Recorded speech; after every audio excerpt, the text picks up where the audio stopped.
conclusions after 10 games of this Premier League season. Let's speak to Ken in the USA, who is a Norwich fan. Ken, what part of America are you in? Columbia, Maryland. I'm in between Baltimore and Washington. Okay, Ken. Right, so what conclusions have you come to about Norwich's start to this season? It's not very good, obviously. Only getting 3 goals from open play is, actually 2 from open play is kind of weak. They don't seem to have a style right now. They seem to be kind of lost. The manager of Daniel Farke is struggling to figure out the best formation that's out there. He seems to be a little too defensive right now, though the last match against Leeds was far more offensive. There's more attacking options that they put out there, but still they're lacking a lot, and the style of play is different than it has been in the last 3 years without Buendia and Cantwell slotting the passes through, and the style of play, it's totally different. They've changed the style of play, and it's very hard for them to score goals. And as discussed on our podcast, Timu Pukki has never headed a ball in his life. So to have him in that position, to expect them to head in goals just isn't going to happen. Ken, it's really interesting because I heard a stat a few days ago, and it actually shocked me. But I think in the last 48 games in the Premier League, Norwich have won 5. They've won 5 games out of 48 games in the Premier League. Obviously, they've had the successful period in the Championship where they ran away with it. And you said there, look, they've changed players have moved on, they've changed shape, they've tried to become more defensive. What's the answer?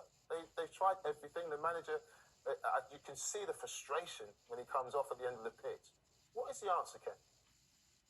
I think the answer is to go back to what worked previously, the 4-2-3-1. They're not playing that at all. Also, you have players that aren't there. Skip went back to Tottenham, unfortunately. And Cantwell is buried in the under-23s. So you have players that were a big part of the squad last year that aren't there. Also, I think something that's really lacking is veteran leadership. There's a lot of young guys that really haven't played together. They haven't gelled. And other than Grant Hanley and Tim Krul, it's not a whole lot of veteran leadership, especially in your forward players. So I think they need some of that to go forth. They also need belief. They need to work better. Can I just interrupt? Because I said that they've won 5 games out of 48 in the Premier League, and then you said go back to 4-2-3-1, which I don't disagree with. You mentioned Buendia and Cantwell. All these players have played. And you still only won 5 games out of 48. And you said about veteran leadership, and I think you're absolutely right. So the question for me is, have Norwich invested correctly? Instead of all being young players, have they invested correctly, in your opinion, in the last 2 seasons when they've been in the Premier League?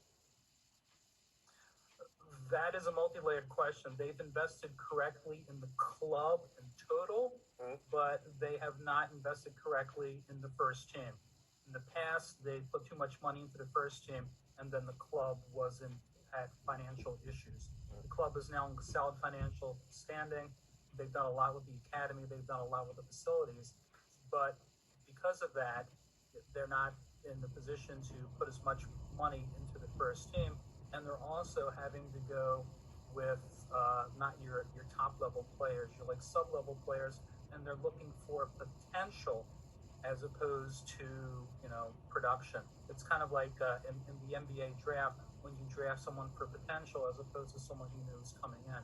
So they're in that situation right now, but they haven't developed the players enough as it is, other than Cantwell for the academy. So they just like they have too many young players that aren't at their prime yet.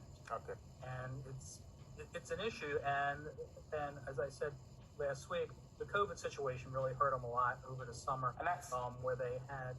And Ken, maybe that's why Daniel Farke's not under any pressure, because the board knows that he's doing the best with what he's got, and they're just glad to stay in and be in the Premier League. Ken, we want you to stay with us because you are going to be playing a very special Thursday game.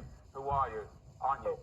The only thing is, you're nodding away, smiling, but you don't know who you're playing against. You're not going to be happy when you find out. Okay. It's me. Right? So go and get your best juice, a glass of water, and I'll see you after the break. All right. So here's some more of your conclusions. I'm a big concern for Burnley. I feel like they leave